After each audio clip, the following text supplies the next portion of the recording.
Well, hello and welcome to this week's edition here for my YouTube community. Well, we saw that the markets did move up, big strong day on Wednesday, but then we had two consecutive down days and now closing back down below the 200-day simple moving average. That's a pretty big deal, and we are still very much within this downward channel, as you can see right here on this chart. The OBV, on balance volume, is in a downtrend as well, showing selling pressure is exceeding buying pressure, and we are at the top level of this downward channel. The probabilities are that we will now move lower from here, right, and go test the lower trend line here. So I'm still bearish on the overall market. We did add a very strong jobs report, or the jobs data was very, very strong on Friday. But what that says to me, adding a robust 263,000 jobs, is that the Federal Reserve could continue to raise rates. Now, next week, we know that the Federal Reserve is meeting for their last meeting for the year. So it's going to be very impactful on the market and where we do end up moving with the overall market going into the Christmas break, the festive season. This last Federal Reserve meeting on the 15th is going to be very, very important. Now, I would say with the strong jobs number, they can continue to raise rates pretty aggressively. What I would say, though, is that my best educated guess is they'll raise rates by 0.5% on the 15th, okay? And I think that they'll do that because they understand that the 2 or 3 rate rises of 0.75% that they've already done is not even filtered or factored into the economy yet. It takes 6 months for it to actually filter through and go into the economy. So once that starts to impact the economy, you're going to start to see unemployment rise. When unemployment rises, then you're going to start to see big cracks in the economy. You're going to start to see things move down aggressively, and that's when the Federal Reserve will have to pivot. But for now, with a very strong jobs number on Friday just gone, they will continue to raise rates, I think, by 0.5. But we haven't even seen the impact of the other rate rises at 0.75 yet. And this is a big issue. So Blackstone, a couple of other things that are worrying me. Blackstone here, as far as the market's moving down, which doesn't really worry me because I can make money on the way down pretty easily. But for the average person who is simply invested long, which most people are, this is a big problem, right? When you get Blackstone limiting withdrawals of their own money from this $145 billion REIT, Real Estate Investment Trust is what that stands for, that's a really big concern because they're concerned about the economic factors here as well. The fact that growth is subsiding here, we're starting to see people's retirement accounts move down, property prices are moving down, and where people have most of their assets is in property and in their retirement accounts. The two biggest places they have their money. When they both fall at the same time, that's a big problem. Now, when you're seeing Blackstone limit withdrawals from this Real Estate Investment Trust, the REIT, that's a really big concern. I mean, we saw that in crypto, right, where they would just simply wouldn't allow people to withdraw their own money as they collapsed. But when you start to see it in REITs, that's a bit of an issue. And we know that real estate prices in the UK are seeing their biggest fall in nearly 2 years. In Australia, house prices have fallen for 7 months in a row. In the US, they're looking for prices of homes to fall as much as 20% next year.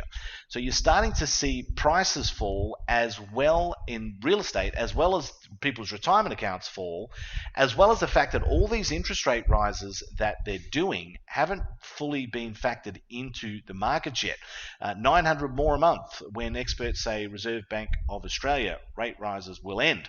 So more rate rises, another rate rise in Australia coming tomorrow. These rate rises that they've done very aggressively to curb inflation are going to start filtering through to the markets, filtering through to the economy, and that's when you're going to start to see things move down pretty dramatically. And then the Fed will be forced to pivot. So for me, still bearish, right? My overall view is bearish right now for the reasons that I just mentioned. Now, a trade that we put on last week was with Tesla. What we did is we agreed to buy the stock at 160. So let's go and have a look at Tesla here on the chart.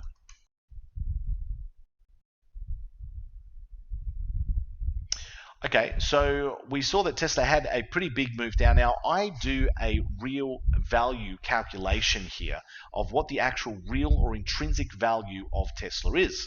And what I did is I saw this was very oversold. Okay, it was oversold. I'll just show it to you here. Very oversold, and I'm looking for it to have a rebound. I've got a inverse head and shoulders pattern. We've got the left shoulder, head, right shoulder here. Inverse head and shoulders, look, bullish pattern, looking for it to move up. It's got gaps to fill overhead. And the real value of this company is $359.92.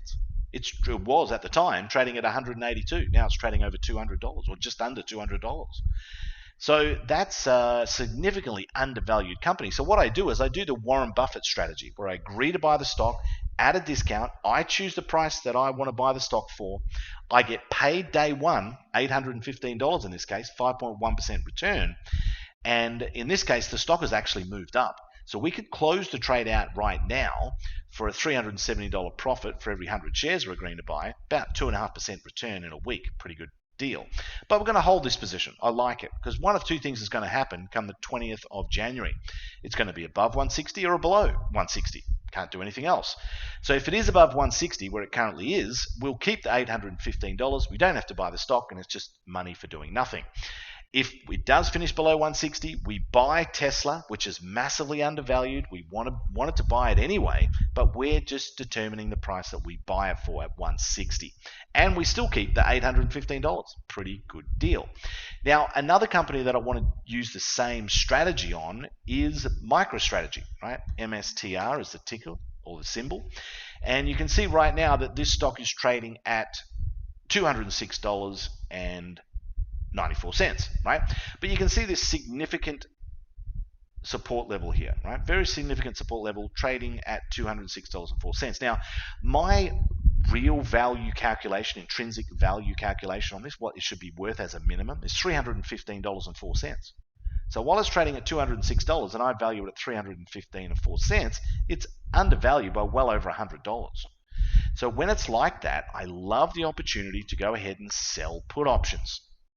So selling the 160 put option again here for MicroStrategy for $1,320. So we get $1,320 day one for doing what, Sean? Agreeing to buy the stock at 160 up until the 20th of January next year. So one of two things will happen. It will finish below 160 or finish above, just like we showed with Tesla. Now, if it finishes above 160, we keep the $1,320. We don't do anything. Money for doing nothing. If, in fact, it does finish below 160, we now do buy the stock at 160, like we agreed to, right? That's why we got paid $1,320. But in our mind, from our point of view, we wanted to own the stock anyway, right? So we're very happy either way it goes. Couldn't care less, right? Then once we do own the stock, we'll sell call options against it and bring in more income, right? So we're very flexible and we understand the power of options, and that's what we're going to do with this trade. So that's a new trade for this week, a new trading idea, just an idea, something that you may consider on a massively undervalued stock, just like we did last week with Tesla. So how would you place that trade? Well, let me just show you here in this virtual account. MSTR, you type that into the option chains, click on Stock Smart, okay? We then expand that, click on the plus so we can see what's going on. Don't need Strategy Builder because it's not a spread. Now, 20th of January, 46 days from now, I'm going to sell the 160. We click on Bid. We can see Sell, MicroStrategy, 20th of January, 2023, 160 put. Now, the bid is 12.70, where we would sell an option at the market price, and 13.70 is the price we would buy an option at the market price. So we want to go in between those two. Obviously, there's a dollar in between those two, so the midpoint would be 13.20. Okay, just like we spoke about, you submit and you're done. That's the trade, right? And again, we understand what we're doing here. We're agreeing to buy a stock that's massively undervalued. We're getting paid day one. We choose the price at which we agree to buy the stock for, and that is how it works, right? So that's what we did with Tesla last week. That's what we're doing here with MicroStrategy. Overall, my view is that the markets will continue to move down, particularly into next year as these rate rises really start to bite. And unemployment starts to rise. But for now, we're going to continue to make money, and they're the couple of opportunities that we are looking at. Well, I hope you guys found that useful. I'll talk to you again next week. All the best, and bye for now.